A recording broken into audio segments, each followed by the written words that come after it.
Hello बच्चों, कैसे हो। स्वागत है आपके प्यारे चैनल द फिजिक्स क्लासेस में। और बेटा आज हम जो लेके आए हैं लेक्चर नंबर 2 करंट इलेक्ट्रिसिटी का लेक्चर नंबर 2 लेके आए हैं, जिसमें हम कल करंट इलेक्ट्रिसिटी का इंट्रोडक्शन कर रहे थे और हमने पढ़ा था ड्रिफ्ट वेलोसिटी और थर्मल वेलोसिटी के बारे में, जिसमें हमने ड्रिफ्ट वेलोसिटी का डेरिवेशन भी किया था। तो ड्रिफ्ट वेलोसिटी का जो डेरिवेशन आया था हमारा v d is equal to e average relaxation time upon में एम। तो ये हमारा ड्रिफ्ट वेलोसिटी का डेरिवेशन आया था। ये रिलैक्सेशन टाइम है। रिलैक्सेशन टाइम आज फिर से एक बार डिफाइन कर देता हूं। रिलैक्सेशन टाइम होता है किसी भी कंडक्टर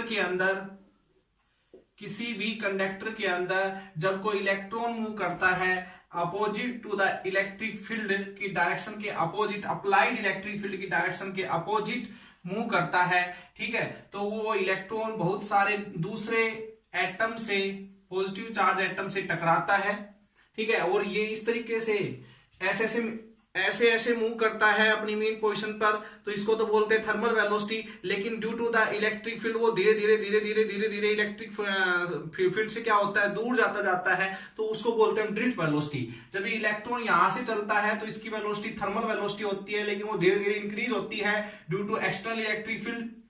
और जब वो पॉजिटिव चार्ज के पास पहुंचता है तो वो इलेक्ट्रिक फील्ड जो है फिर से कम हो जाती है, फिर वो वेलोसिटी फिर से कम हो जाती है। तो ऐसे ही ड्रिफ्ट करते हुए चलता है। तो दो कोलिजन के बीच का जो टाइम होता है this is relaxation time, tau 1, tau 2, tau 3, tau 4। ये टाउ जो था रिलैक्सेशन टाइम था, tau 1 plus tau 2 plus tau 3 up to tau n। अगर आपको नहीं पता है कि कहां से आई इक्वेशन, तो आपको इसके लिए पीछे वाला लेक्चर देखना पड़ेगा, ठीक है। Up to tau n upon में एन। तो ये एवरेज रिलैक्सेशन टाइम था बिटवीन टू सक्सेसिव कोलिजन के बीच में। ओके, तो ये चीज हमने डिफाइन करी थी। आज हम डिफाइन करेंगे कि क्या वेलोसिटी टेम्परेचर पे, ड्रिफ्ट वेलोसिटी टेम्परेचर के ऊपर डिपेंड करती है, यानी कि इस कंडक्टर के सराउंडिंग का टेम्परेचर है वो घटा दिया जाए तो ड्रिफ्ट वेलोसिटी के ऊपर क्या फर्क पड़ेगा। तो हम बात करेंगे यहां से आज effect of temperature on drift velocity. Drift velocity के ऊपर टेम्परेचर का क्या इफेक्ट पड़ता है। तो बच्चों प्यार से छोटा सा कॉन्सेप्ट है, थोड़ा सा रीजन है, इसका ध्यान दीजिएगा। देखिए बेटा, अगर मैं इसका टेम्परेचर बढ़ा दूं, सोचिए अगर मैं इसका टेम्परेचर बढ़ा दूं इस कंडक्टर का, तो यहां पर जो इलेक्ट्रॉन है उनको ज्यादा हीट मिलेगी, बाहर से ज्यादा हीट एब्जॉर्ब करेंगे इलेक्ट्रॉन। और ज्यादा हीट अगर एब्जॉर्ब करेंगे तो उनकी कौन सी वेलोसिटी बढ़ेगी, थर्मल वेलोसिटी बढ़ेगी। क्या बढ़ेगी, थर्मल वेलोसिटी। ध्यान दीजिएगा, ड्रिफ्ट वेलोसिटी की बात नहीं कर रहा मैं बात कर रहा हूं थर्मल वेलोसिटी। ड्रिफ्ट वेलोसिटी के ऊपर तो आएंगे हम लोग। अगर थर्मल वेलोसिटी बढ़ेगी तो यानी कि रिलैक्सेशन टाइम दो सक्सेसिव कोलिजन के बीच का घट जाएगा। मान लो ये इलेक्ट्रॉन जब यहां से यहां पहुंचता है तो इस टाइम इसके अंदर thermal velocity plus drift velocity दोनों है। तो थर्मल वेलोसिटी से जब ये इलेक्ट्रॉन इसके पास पहुंचता है तो उस टाइम थर्मल वेलोसिटी बहुत हाई होती है। जब ये इससे टकराता है, इसके बाद इससे टकराता है, तो उस टाइम इनको, ये दोनों को टकराने के लिए दो सक्सेसिव कोलिजन के बीच का टाइम कम लगेगा। और टाइम अगर कम होगा, रिलैक्सेशन टाइम अगर कम होगा, तो हमारी drift velocity is directly proportional to relaxation time. अगर रिलैक्सेशन टाइम डिक्रीज हो रहा है तो ड्रिफ्ट वेलोसिटी भी टेम्परेचर बढ़ाने से डिक्रीज होती है। ड्रिफ्ट वेलोसिटी जो है ये कह सकते हो कि इनवर्सली प्रोपोर्शनल टू टेम्परेचर होती है। टेम्परेचर बढ़ाओगे तो ड्रिफ्ट वेलोसिटी घटेगी। समझ में आ गई बात ये। ओके, अब बच्चों हम इसके नेक्स्ट टॉपिक के ऊपर चलते हैं। नेक्स्ट आर्टिकल, ड्रिफ्ट वेलोसिटी फिर से बता देता हूं, relaxation time as well as applied electric field के ऊपर डिपेंड करती है। यानी कि drift velocity is directly proportional to applied electric field and drift velocity is directly proportional to relaxation time. Okay, तो आप देखिएगा आगे,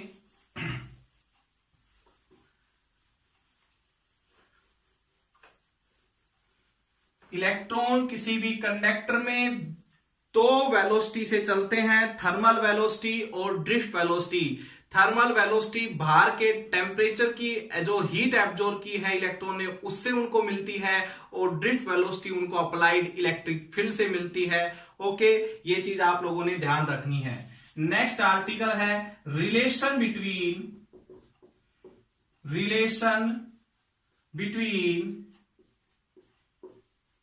current and drift velocity. Current और ड्रिफ्ट वेलोसिटी के बीच में क्या रिलेशन होगी? आसान सा आर्टिकल है, और जो रिलेशन मैं अब यहां से ड्राइव करूंगा NaEVD, ये रिलेशन बहुत ही ज्यादा इंपॉर्टेंट है। सेमीकंडक्टर डिवाइसेस जब हम पढ़ेंगे वहां पर बहुत काम आएगी ये रिलेशन। तो रिलेशन इंपॉर्टेंट है, ध्यान रखनी है आप लोगों ने, और यही हम ड्राइव करेंगे।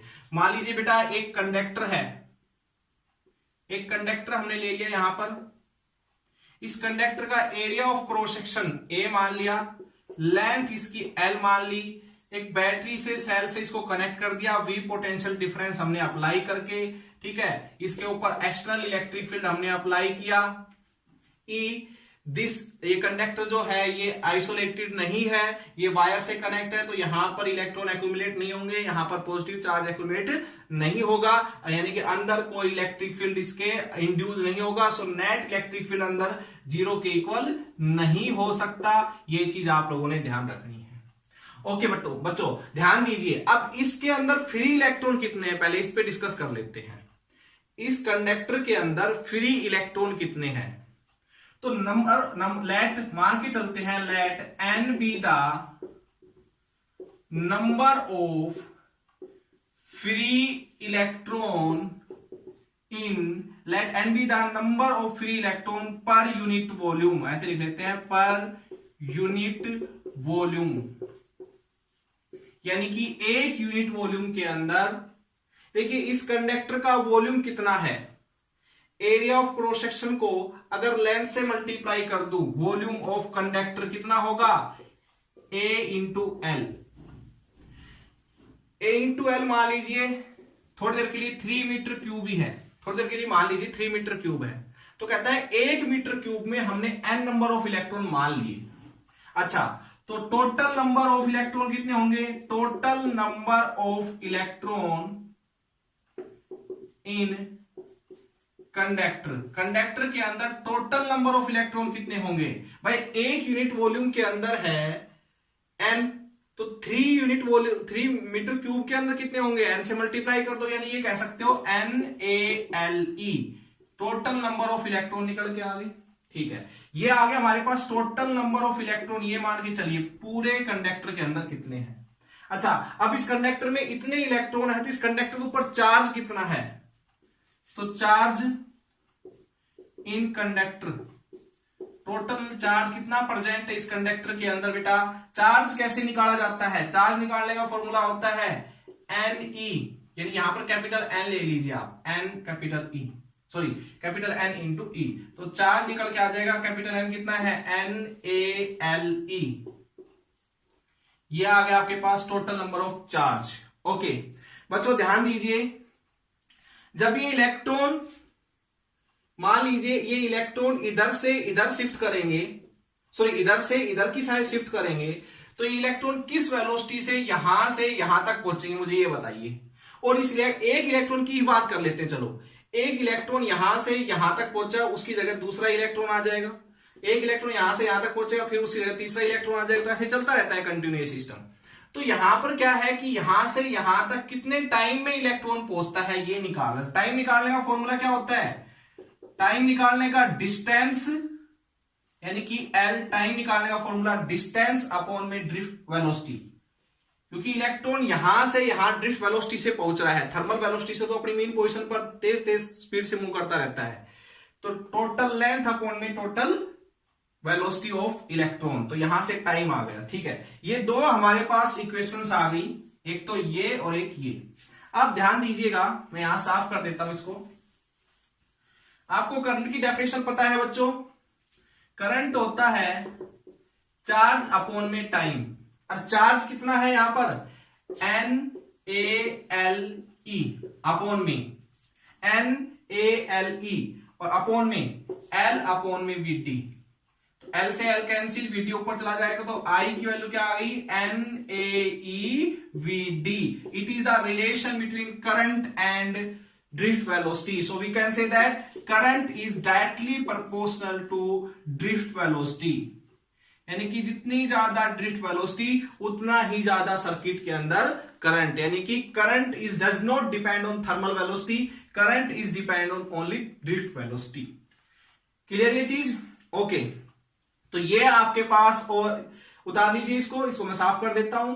तो ये आपके पास फॉर्मूला आ गया किसका, ड्रिफ्ट वेलोसिटी का, sorry relation between drift velocity and current का. ठीक है, आप लोगों ने ध्यान रखना है, और इसके ऊपर न्यूमेरिकल आप लोगों ने निकाल के देखने हैं. हम नेक्स्ट लेक्चर के अंदर इसके ऊपर न्यूमेरिकल भी करवाएंगे. ध्यान दीजिए बच्चों. इसी डेरिवेशन में थोड़ा सा चेंज लेके आते हैं. देखिए, एक बार आप इसी को देखो, रिलेशन जो निकालनी थी वो निकाल लिया हमने. अब इस रिलेशन में थोड़ा सा चेंज लेके आते हैं. आपको पता है ड्रिफ्ट वेलोसिटी का फॉर्मूला क्या होता है, NE τ/m, ये होती है. ठीक है, अच्छा, अब मुझे एक बात बताइए, जो आपने इलेक्ट्रिक फील्ड अप्लाई किया है यहां पर,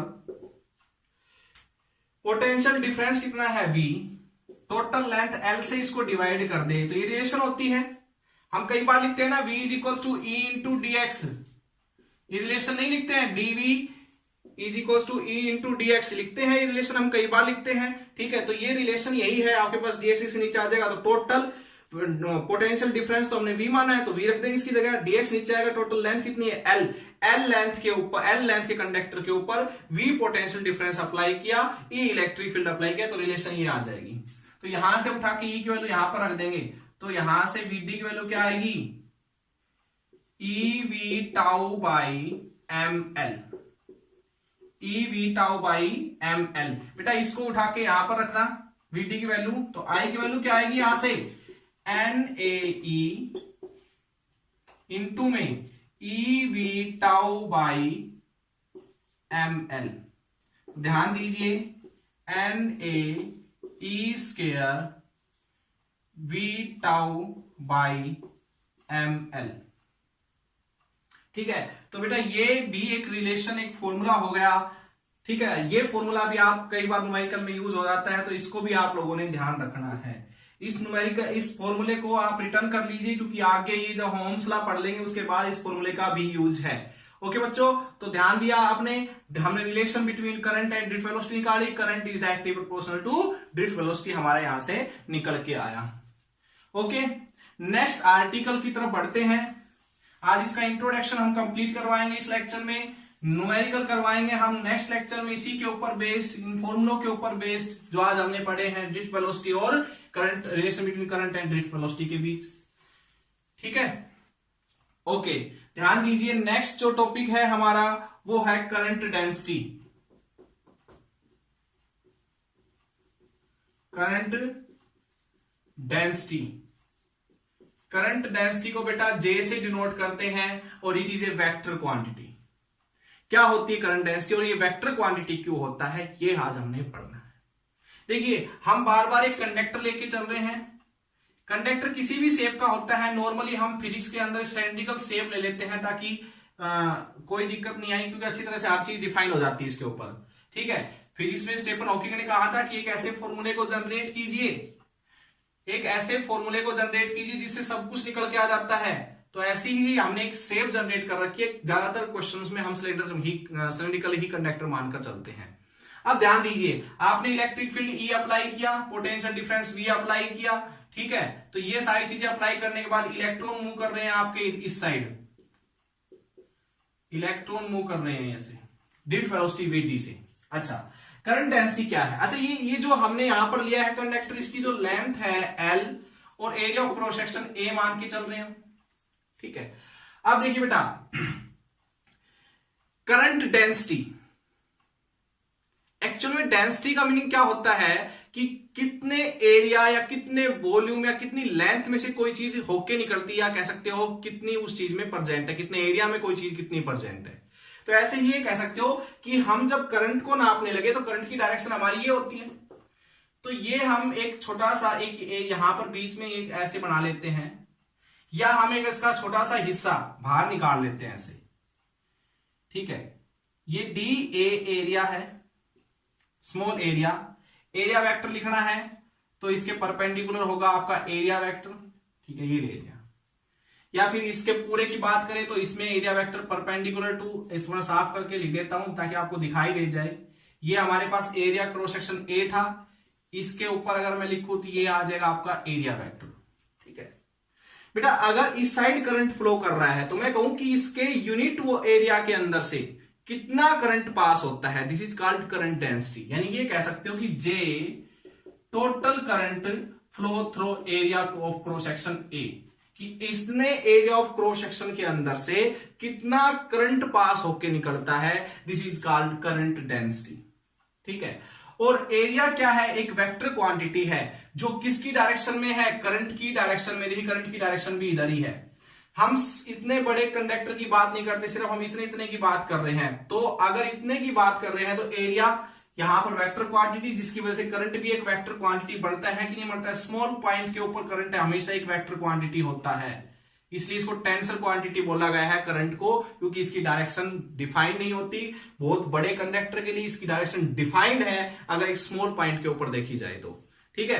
तो यहां से हम कह सकते हैं कि current density is a vector quantity, यानी कि, ठीक है। तो बेटा आप लोगों को ये चीज ध्यान रखनी है, क्योंकि यहां पर एरिया एक वेक्टर क्वांटिटी है। अगर हम लिखना चाहे तो ऐसे भी इसको लिख सकते हैं, ठीक है। तो ध्यान से समझना, मैं फिर से रिपीट कर देता हूं कि total current passing through this area, ठीक है, it is called current density. इतने एरिया ऑफ क्रॉस सेक्शन के अंदर से कितना करंट पास होता है, it is called current density. Okay, तो ये आपके पास आ जाएगा। अच्छा, यहां से आई का फॉर्मूला क्या था, NaEVd अपॉन में नीचे आ गया ए। आई का फॉर्मूला लिखा हमने, ए से ए कैंसिल। जे करंट डेंसिटी का फॉर्मूला क्या आ गया यहां से, NeVd। एक नया फॉर्मूला ऑफ करंट डेंसिटी ये भी होता है। अच्छा, यूनिट क्या होती है करंट डेंसिटी का? अगर यूनिट की बात करता हूं मैं, करंट डेंसिटी की यूनिट की बात करता हूं, unit of current density, current density की यूनिट क्या होती है? करंट डेंसिटी की unit ampere per metre square, ampere per metre square इसकी यूनिट होती है। डायमेंशनल फॉर्मूला, तो इसका डायमेंशन फॉर्मूला एम नोट, नीचे एरिया है तो L-2 T नोट और A1 ऊपर करंट है, तो ये होगा इसका डायमेंशनल फॉर्मूला। रिपीट कर देता हूं, current density is I by A, इस unit is A ampere per metre square, इस dimension formula M note L-2 T note A1, ठीक है। ये इसका डायमेंशन फॉर्मूला होता है। It is a vector quantity, क्योंकि ये आपके पास कितना एरिया की बात कर रहा है, एक ही पॉइंट की बात कर रहा है। मान लीजिए इसके ऊपर जितने पॉइंट है वहां से करंट कितना निकल रहा है, ओके। तो सिर्फ एक ही पॉइंट की बात कर रहा है, तो यहाँ पर करंट एक वेक्टर क्वांटिटी की तरह भी ट्रीट हो सकता है, या फिर एरिया वेक्टर के रेस्पेक्ट में भी हम कह सकते हैं एरिया वेक्टर क्वांटिटी है। सो यहां से हम इसको भी एक वेक्टर क्वांटिटी बोल सकते हैं, ठीक है बेटा।